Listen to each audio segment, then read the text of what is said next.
This is Killer Innovations, a show about ideas, creativity, and how you can innovate.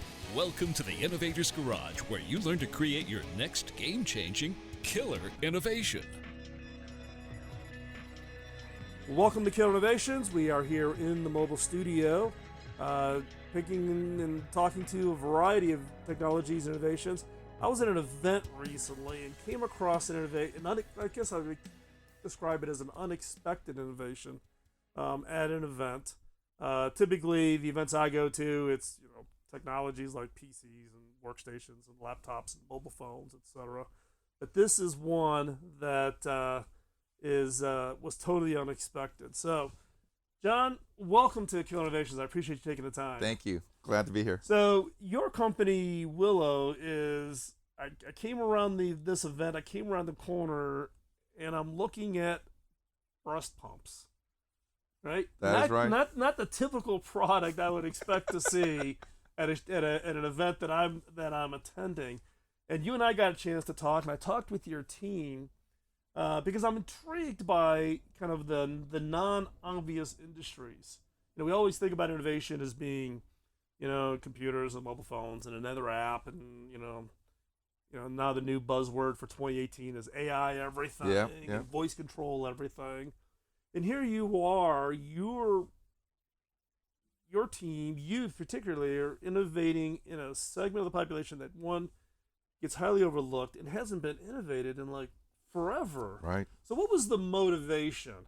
We'll get to the product here in a little bit, but I want to walk us through your background and what was the motivation to go transform an industry that hasn't been transformed in decades. Well, so I'm a mechanical engineer, and I spent my entire career in med devices, and lately I've been in an incubator, and this incubator looks at unmet needs. And we spent some time, and we started thinking, hey, let's think about moms and babies. And I talked with my wife, and my wife said, hey. The next day she thought about it, we talked, and next day at lunch she said, hey, you remember how bad breast pumping was? And I was like, yeah, it was pretty bad, wasn't it? Our kids are a little older. Yeah. I had to think back. And it was kind of fortuitous. The next day or two, she sent me an article in the New York Times about how breast pump, wouldn't it be great if a breast pump could be as quiet as a Prius and as cool as an iPhone? And I was like, and you're like, whoa, there's something into this, something here. And so I talked with my co-founder, Josh Mackauer, and we said, hey, let's really dig into this. And talked to a lot of moms, and it was amazing what we learned about this area of how something hasn't changed in like 25, 30 years. Well, in my case, my kids are, adults with their own families, right? But watching my two daughters, I have 5 grandkids, and seeing what they've experienced with trying to breast pump and getting the timing right, and the discomfort if they haven't pumped, and then just the whole mechanics of it and the bulkiness of it, the discomfort of it. I'm just amazed that nobody else has looked at this space. That's exactly what we thought. So we started thinking about this, and as part of this process at Experiment, we're like, hey, let's do some research. Let's talk to moms. Looking at reading scientific and clinical articles, but the big thing was talking to moms. And we wanted to be broad. We didn't want to come in knowing that it was exactly going to be a breast pump, but that was really interesting. And we said, okay, moms, tell me what it's like to be a mom, and what are the things you love and or are challenging. And moms were like, well, it's sometimes hard to put a car seat in. Strollers could be better. But what I really hate is my breast pump. And it was a signal. It's like, little boom, big signals. I hate my breast pump. And everyone kind of knows that breast milk is important. And then as you talk to these moms and they start talking about all these issues, you realize what they're going through and what they're enduring and what they want to do, the best things for their moms, for their children. Right. I'd say the top 3 things that these moms were telling us were, hey, I don't have my hands. I am stuck to a wall. And I have no dignity or discretion when I'm able to pump. And those were like the top 3 items. And then you dig in, we researched, we looked at all the pumps, and we tried to understand. And for those who don't know, pumping, for moms. And everyone I think understands that breast milk's important for moms Right. and for the babies and nature's vaccine and development and all that.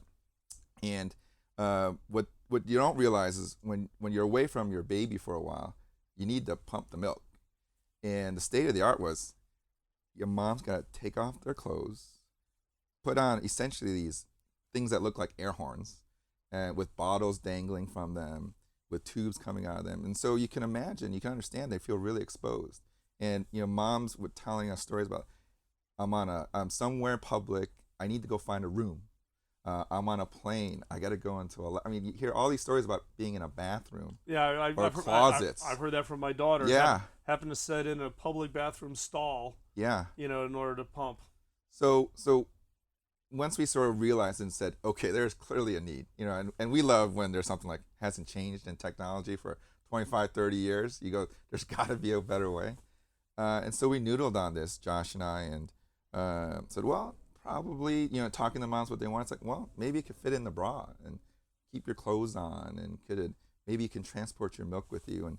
And then the trick was, well, how are you going to make a pump that's that small and can do all these things? And be quiet. Exactly. So therefore, yeah. That's right. So all this was sort of in the need statement, as you talk about what you're trying to figure out. And then one day we were watching this awesome video. It was an ultrasound image of a baby nursing at a mom's breast. And as we watched the flow and the motion of the baby's jaw, it hit like, wait, this is how we can make. We're like, that's the mechanism that's going on. This baby has a small mouth. The way they swallow, there's these valves moving back and forth. And I'm incredibly excited, ran back to the lab, threw some tubing and got a pressure gauge and some valves, and I started pushing this tubing around, and holy cow, I created a latch like babies do when they suck onto a breast. And I was able to vary the pressures, the vacuum levels, just like a baby. And it was amazing. Because today's breast pumps don't latch, but all babies latch. Every mom will tell you when they're done, they got to pop off their baby like a suction cup. And no pumps do that today. So with that sort of spark, ran the Radio Shack. Radio Shack was, solvent down the street. Bought an Arduino, laser cut some parts, and we made a first prototype that on the bench did what we wanted to do. Amazing. In any case, in the innovation space, we would refer to that as biomimicry. You took the natural activity of the baby and turned it into this pump or this mechanism to pump. I'm interested in the fact that most innovators are out there and they're innovating the product for themselves, right? Right. It's always like, why'd you build this product? Well, I built it for me. I'd want it, and therefore, if I want it, there must be lots of other people who want it, right? In this case, you're not building it for yourself. No. So it's always this challenge of how do you empathize with the market that's not you? Yeah, no, that's a great question. And something like this, especially I am clearly not able to completely empathize or truly empathize. So you started with my wife. Sandra told me about her experience, and then from there I went to friends who are moms, and then from there we searched out current nursing moms. And so this whole process from day one has all been talking to moms. And when we started designing, we talked to moms, and we've always gotten feedback from moms. Well, it was interesting because when I ran into you at this event, one of the women on your team is a nurse and is nursing. Yes. Right? Yes. And she's standing in the event. You're showing me the breast pump. I look at, and she's like, well, I've got mine. And she just pulls a little bit back on her top, and you can see the top of it. And I'm like, you couldn't tell. Yes. Couldn't hear it. You couldn't see it. That's right. It wasn't visually obvious that she was pumping while she's standing there talking with potential markets and partners and all that kind of thing. That's exactly right. I mean, that came out really clear when we talked to moms. It said I want my hands, I'd like to be able to move around, not tied into a wall with a plug. And I want discretion and dignity. And ideally, discretion isn't I'm going to go into a closet. Discretion is I want to be able to pump outside, anywhere near people. And so with that feedback and we constantly work with moms, it's like, hey, the shape of this pump needs to be natural. Right. So many things, so many devices and pumps today, they're cold, they're mechanical. They're hard plastic. Yeah, they're med devices, right? They're cold. And this is a very personal product. Right. That's really came clear. And so it's like, hey, how do you make it warm? How do you make it soft? How do you make it something that a woman will appreciate? And because they're women too. They're moms and they're women. This is a very something they want to have, right? And as much as you can want a device, right? And so that was always there from the get-go. Perfect. We're going to continue on the conversation because I want to get into a little bit more about where Willow's at, where this product is at. So when we come back from this quick commercial break, I want to pick up that conversation. So don't go anywhere. We're going to continue on our conversation on a technology and innovation that I don't think we've ever covered on this show before. So stay right where you're at. You're listening to Killer Innovations on the BizTalk Radio Network.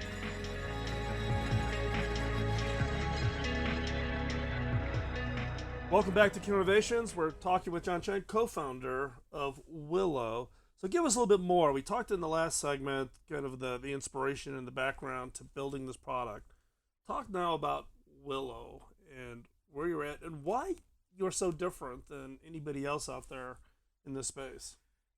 Yeah, we're excited. Willow, our first product at Willow is the Willow breast pump. It's the world's first truly all-in-one breast pump that fits inside the bra. And we talked about where the idea came from, and after talking to moms about making a product that could fit in the bra and be warm and something that allowed them to walk around and pump with dignity and discretion, we like lots of startups, we raced in and designed it and proved that it could work on the bench, made it small, worked hard on the industrial design and the parts and the control systems. And we're excited because now we have a product. And we've had a couple thousand moms use it to date. We are excited about the response we've had from these moms who are using the product. And it's available today. So it is available today, so people can order it. That's sold correct. by you directly? Is it through others? Or? Right now it's sold directly through us on willowpump.com. That's the channel right now. Okay. And how long has it been available now? It was available late last year. Okay. And as a startup. So late 17. Yes, late 17. And as like in true startup funk fashion, we were racing to meet demand, and so building up our supply chain and our production, and we're excited that we're there now. Okay. Yeah. Well, I always get people always ping me when they start ramping up hardware. Given my background at HP at doing 40 million laptops, I think I've gotten more comments about supply chain and hardware. Like software app is easy. Hardware is hard. Yes, I've heard that a few times. It is really well. Now you have the and I've lived it now. That's right. You have that experience, supply chain parts, and then you get to deal with the reverse supply chain of support and maintenance. Is it available just in the U.S. now? Or that's correct. It's FDA cleared in the U.S., and that's where we're distributing right now. Okay. What was the FDA process like for this? It was actually pretty straightforward. It's not our first rodeo. I've been in the med device for over 25 years, and we have a great team at Willow that has that experience. And so it's about developing the product. It's about testing it appropriately. We did all the tests that the FDA wanted, and we put in a submission. They had a couple questions, and we answered them, and lickety split, we got cleared. So it was a lot of work. I don't want to make it sound like it was easy. It was definitely a lot of work, but it went smoothly because we have a fantastic team. Well, it's also having the experience. Sure. Somebody who's not had to go through the whole medical device process. Plus, this is a non-invasive device too. So That's right. It's got a little bit of a lower bar, and with FDA approvals, it's the case where it's similar to a device that's already been through the process. That's correct. I guess, we have a predicate. Right. Yeah. That's I always call it coattailing. I'm not a medical guy. You're coattailing on somebody else that's already gone through. They've set the bar, and we'd certainly meet that bar of testing and absolutely. But to your point, it's also anticipating, right? With experience, you sort of get a sense of where the questions might come or the concerns, and you want to get in front of that. And so we had a great team that did that. Exactly. So share with us just a few of the feedback that you've received from some of the mothers that have been using the product. It's been really humbling and exciting, and all those sorts of things to hear back from moms. And one thing that we accomplished with this pump is that it's really quiet as part of the discretion and dignity. And so to hear back from moms that in the holiday season it was so quiet that before they'd have to sit in a room and pump for 30 minutes, and then join their family, but then actually say, hey, I just went into the room to put my pumps on and I joined my family.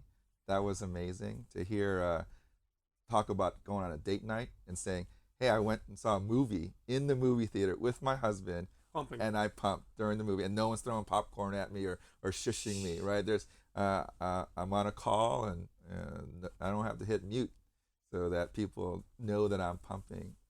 But the most gratifying thing I've heard from some of these moms is thanking me, thanking the company, because they said, hey, I know I would have stopped pumping. I would have stopped breastfeeding.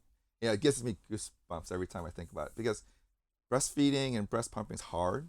And our it's amazing what women go through for their children. It is, and our goal was like, hey, can we make it a little easier, help them balance their lives a little bit more, and with some of these moms, they've told us that's you hit the mark, and like I said, that's what the entire company is all about, and wanting to help these moms, and it gives me goosebumps when I hear these stories from these moms. Okay, so I'm now going to ask you the question you probably won't answer, which is, what's next?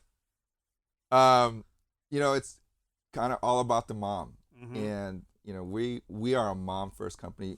We are going to dedicate ourselves to moms, and we're listening to moms right now. So the next products will be based on the feedback we get from moms and what they need as mothers. And so we're working on a few things. You're right. I'm not going to disclose it all, but I will tell you it's from moms. You're a CTO. I'm a former CTO. And I guess I played as a journalist on TV. And I was always on the opposite side of getting the same question. I'm like, I could tell you, but I'd have to kill you. Right, right. But it's interesting, that you found your focus, right? A lot of companies don't really grab the focus. And I commend you on having that crystal clear focus and culture around solving real problems for a market that gets overlooked a lot. So if people want to follow you and what's going on at Willow, what's the best place for them to find you? The best place is our website, willowpump.com, and there's a lot of information there for moms to learn about us. You active on social media? We are. Okay. We are. We're a startup company, and so we're firing all that up right now. Good. So if you haven't checked it out, whether this is a product for you or not, follow Willow, what they're doing. I'm telling you, it's inspirational from the standpoint of identifying the problem, focusing on really capturing the upfront, really understanding the market, even when you're not that target market, that target customer for it, and listening closely, right? Don't go in thinking you have all the answers, right? It's those, it's the twists and turns and, finding the things that, the unexpected that really unleashes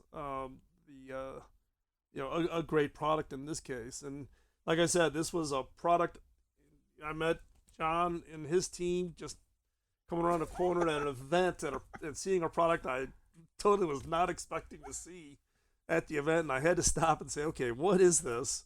And having had the experience with my daughters, with their children, and my wife breastfed also, but that was 30 years ago.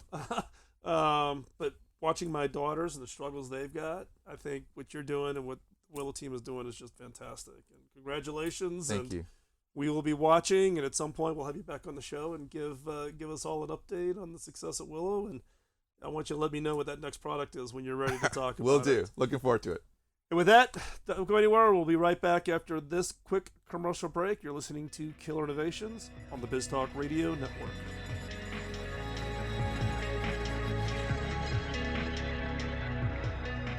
Welcome back to Killer Innovations. We're continuing our look and discussions around innovations and creativity from a variety of different industries and a variety of different products. So now we've got Justin Fishkin in the chair today. So Justin, give us a little bit of background on yourself. So I was born in D.C., lived there today after moving back about 10 years ago. Went to Duke, started my career in investment banking, then moved over to the investing side, and then sort of had an epiphany in the early 2000s about being interested in impact investing in the environment, particularly met Richard Branson and joined Carbon War Room, where we were seeking to disrupt massive industries by building profitable low carbon solutions that could scale quickly, and that's how I met the founder and CEO of Locomotors, Jay Rogers, and I joined him a couple weeks after I met him. So, talk a little bit about Locomotors. I'm not sure everybody knows the background on the company and what you guys do. Yeah, so Locomotors it's an exciting story. Jay was a Marine in Iraq, a U.S. Marine who had a couple buddies get blown up in a 30-year-old vehicle, and he had been a student of open source software, and his grandfather had been in the vehicle industry, and so he had this passion for vehicles, but had also studied the software world and had this epiphany that it could happen to hardware, that open source could actually bring vehicles to market faster than 7 or 10 year cycle times in the military and in the consumer market where a lot of technology trickles down to. And so he told his general at the time about this idea, and his general said, well, you got to go to business school if I'm going to sign your papers. And he went to Harvard and wrote the plan there and won a business plan competition. And our first investors were professors there. That was 2007.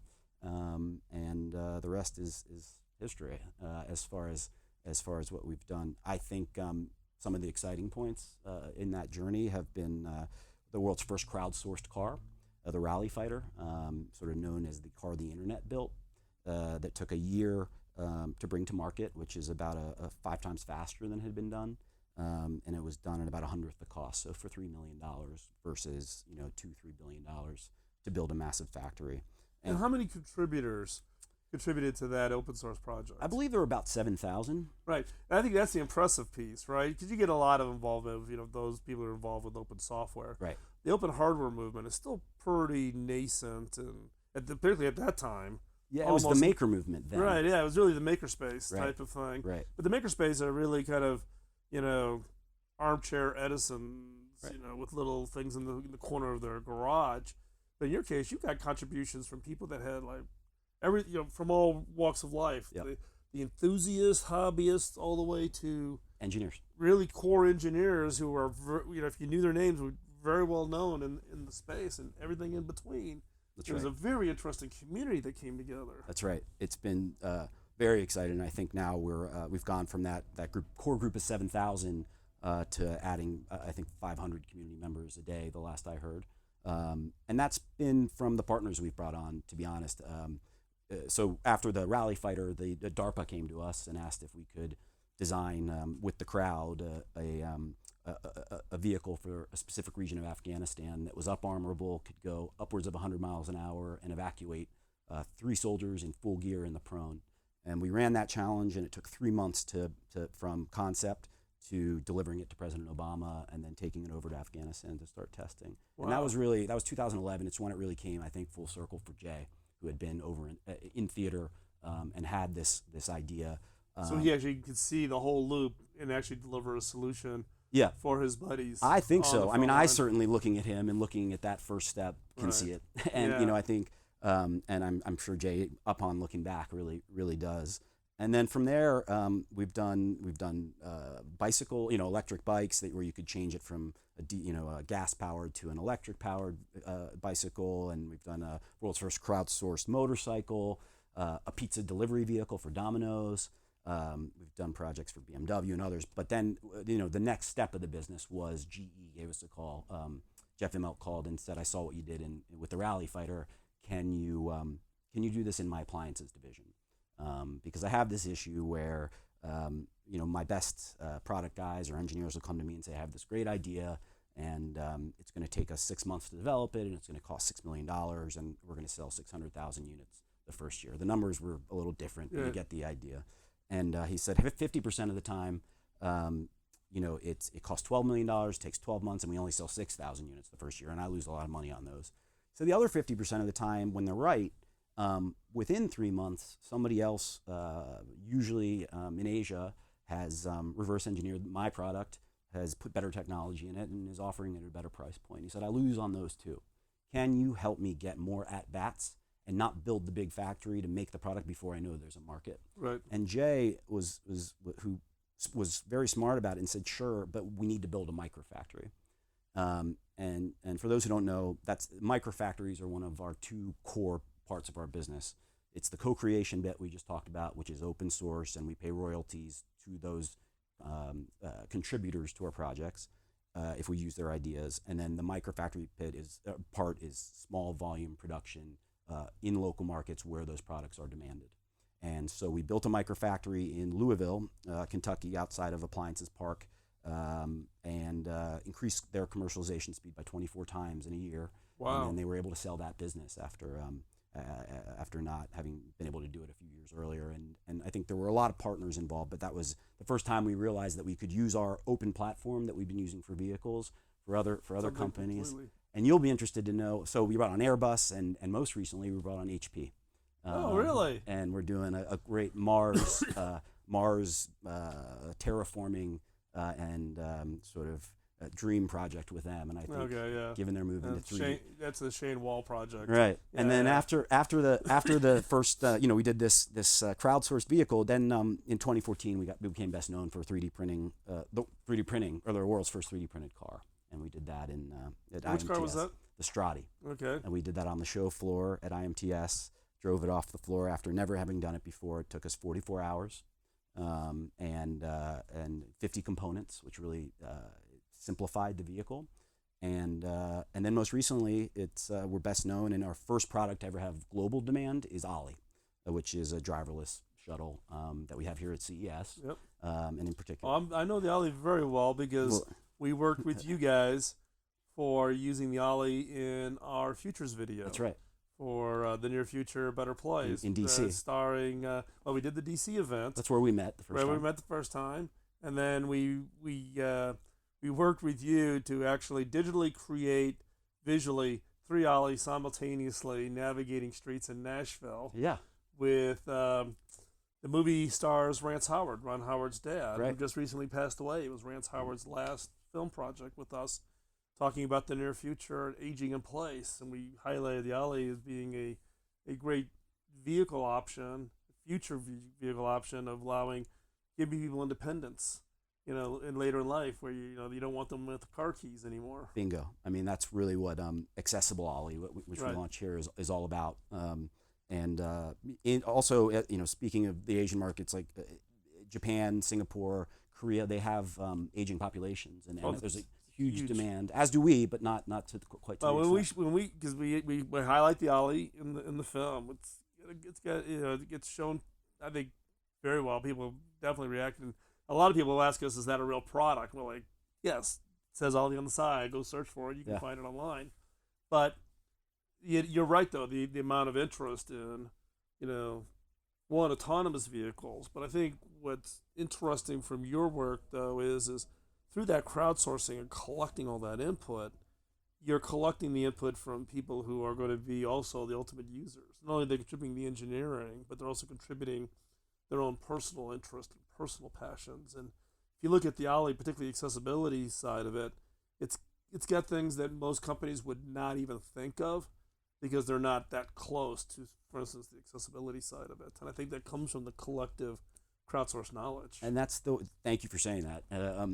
It's really what we exist to do, is to bring technology to market faster than others. Right. And then once we've proven it's possible, that opens up the markets for the technology partners we're working for, and we can cut deals to take royalties once things go to scale.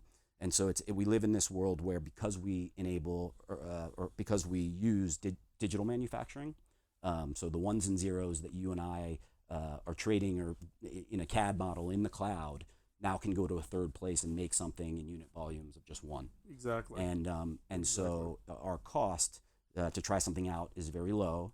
But the most exciting thing I think about things like Ollie for me is, because we're local, we can upgrade the technology. Perfect.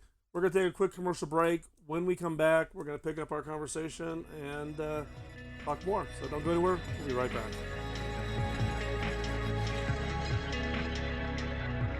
Welcome back to Killer Innovations. We're talking with Justin here, continuing our conversation about really this unique approach that the company has developed around this, as you called it, open sourcing hardware type of a strategy being applied. You've done it automobiles and motorcycles, military vehicles, now with appliances. What's next? So I think there's some markets it makes, we've identified markets where it makes sense. And I think generally it's hardware that is bigger than the shoebox is the way we feel about it. Right. Stuff that's not as easily shipped around the world. And I think what's next is we really, as a company, need to walk the walk. And I'm not suggesting that that we're all talk. I think we've done really impressive things, proven a lot of people wrong, and that this model has a lot of potential. And I think now we need to scale it. Mm-hmm. And we're in the process now, and all the indicators are good that we're having success. But what I want to see is us building microfactories, 50 or 100 of them around the world, because for too long I believe that communities have been exporting jobs to import vehicles in particular, and other hardware that's relevant locally, and they've been exporting wealth to import fuel. And the reason I joined to begin with, when I was working for Carbon War Room, was I was helping some island nations come off of fossil fuels rapidly because they have feedstocks on island, and they pay a 40% premium to import diesel. And so that meant there was a delta where to work in to use new technologies today that might not be economically viable in New York City, let's say. Right. And I really believe that the future of community and of local means that people are going to have high value, or we're going to give them the capability to have high value advanced manufacturing jobs to create the products that they want locally. And I think we could solve a lot of the remaining issues that globalization may have caused in the early days of outsourcing. Right, and it's interesting because I know MIT for years have had this project going on where they're doing this remote micro manufacturing, right? So they build these little manufacturing sites, and a lot of it in developing countries. I do, my wife and I do a lot of startup investment in Rwanda, as an example. You talk about the 40% diesel problem. It's a huge problem in Rwanda.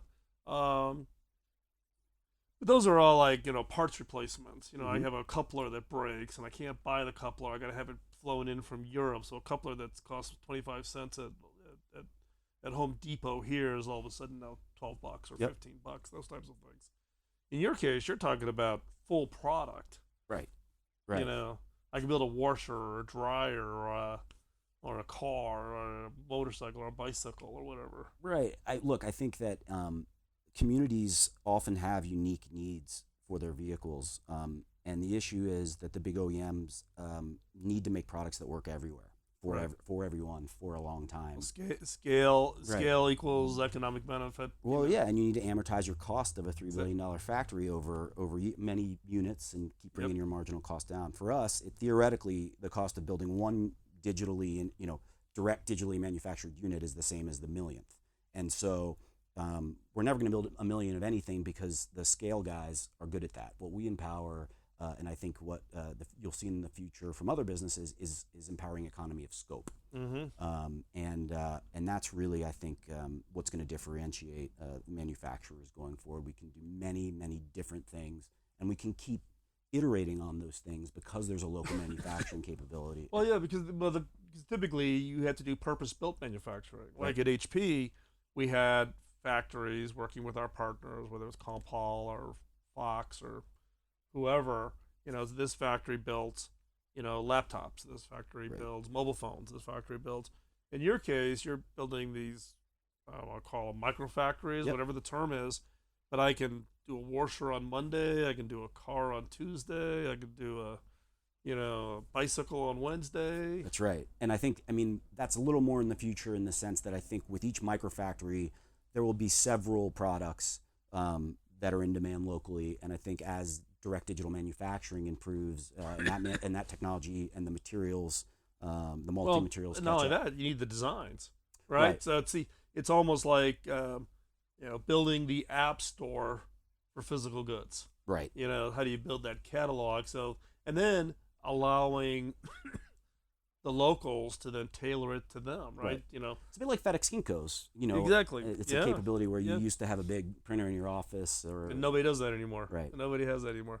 So, hey, real quick as we wrap up our conversation, if people want to track what you guys are doing, what's the best place for them to find you? Come to localmotors.com and check us out, and then also our crowdsourced platform, our co-creation platform, is at launchforth.io.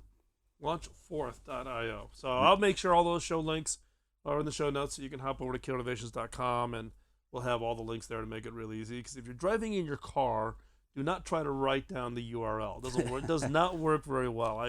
If you're in an Ollie, you can actually if you can do that. If you happen to have an Ollie, call and let me know. Because Rance, as I was saying before, with Rance Howard, unfortunately he's recently passed away.